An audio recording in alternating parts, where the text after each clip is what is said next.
जी व्यक्ती तुमच्या प्रगतीवर जळते तिचा तिरस्कार कधीच करू नका, कारण ती व्यक्ती तुम्हाला उत्कृष्ट समजूनच तुमच्यावर जळत असते. नेहमी तुमचे सर्वोत्तम प्रयत्न करा आणि हे करूनही लोक तुमची कदर करत नसतील तर तो त्यांचा दोष आहे, तुमचा नाही. पुन्हा जिंकण्याची तयारी तिथूनच सुरू करायची जिथे हरण्याची भीती वाटते. संकटावर अशा रीतीने तुटून पडा की जिंकलो तरी इतिहास आणि हरलो तरी इतिहासच. खऱ्या अर्थाने सामर्थ्यवान व्हायचे असेल तर एकट्यानेच लढायला शिका. पैस लावायची तर स्वतःबरोबरच लावा, कारण जिंकलात तर स्वतःचा आत्मविश्वास जिंकाल आणि हरलात तर स्वतःचा अहंकार हराल. आयुष्य पूर्ण शून्य झालं तरी हार मानू नका, कारण त्या शून्यासमोर किती आकडे लिहायचे त्याची ताकदही तुमच्याकडे आहे.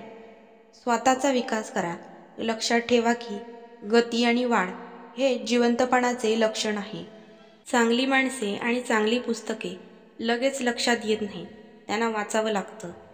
कधीकधी चांगले घडण्यासाठी तुम्हाला वाईट परिस्थितीतून जावेच लागते.